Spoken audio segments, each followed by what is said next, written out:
Quand on a une réaction limitée, on a vu qu'à un moment donné, elle finit par se stabiliser. Et on peut alors démontrer que le quotient qu'on obtient en prenant les concentrations des produits et en les multipliant et en faisant de même avec les concentrations des réactifs en bas, se stabilise lui aussi.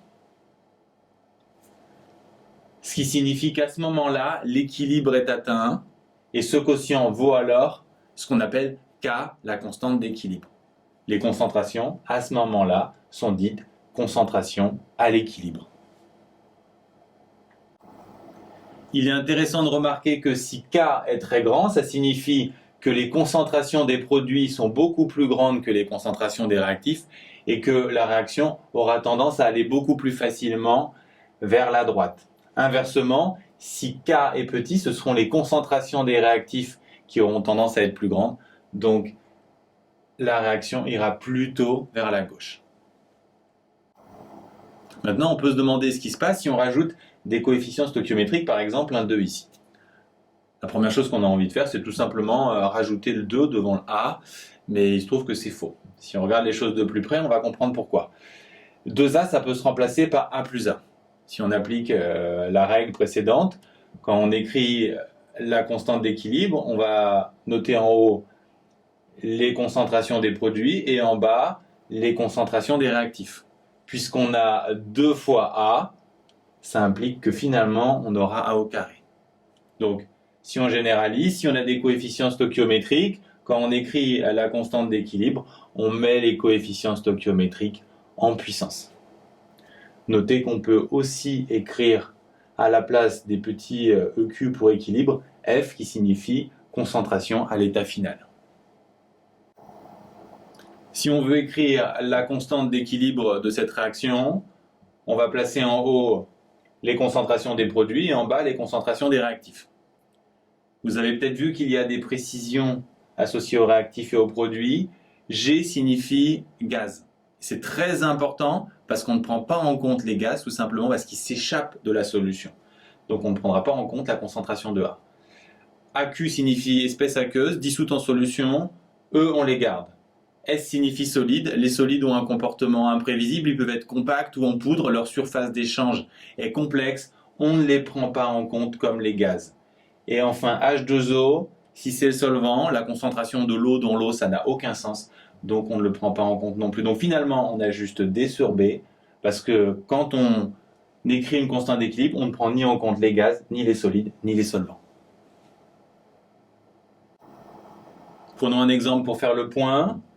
Si on veut écrire la constante d'équilibre de cette réaction, on ne prendra pas en compte le solide ni le solvant. On va alors avoir en haut D puissance 4 et en bas la concentration de A au cube et la concentration de C puissance 8.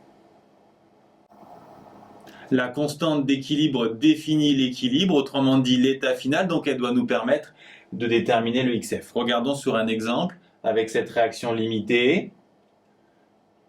On va construire son tableau d'avancement, je vous passe ces détails.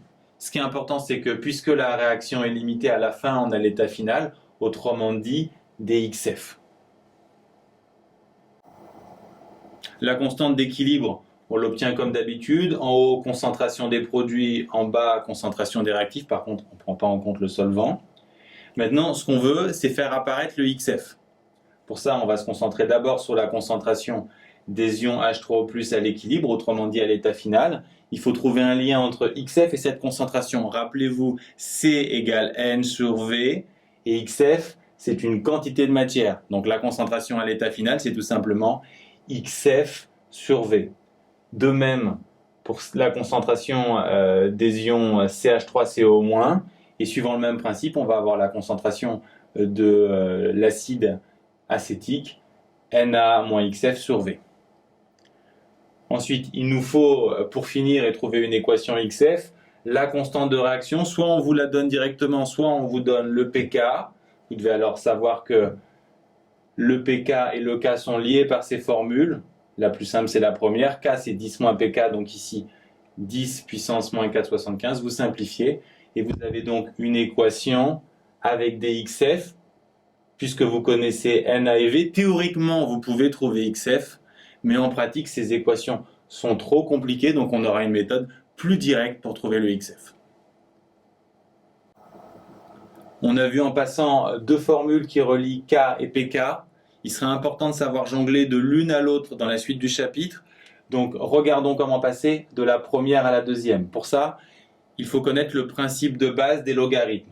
Logarithme de 10 puissance 3, c'est 3, puisque le logarithme extrait les puissances de 10. Donc si je vous demande logarithme de 10 puissance 5, c'est 5. Si j'applique le logarithme sur K, logarithme de K, c'est logarithme de 10 puissance moins PK. Puisqu'il extrait la puissance de 10, ça va donner tout simplement moins PK. Si je change le signe, j'ai PK égale moins log de K.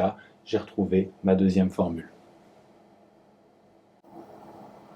On a vu beaucoup de choses. Que retenir?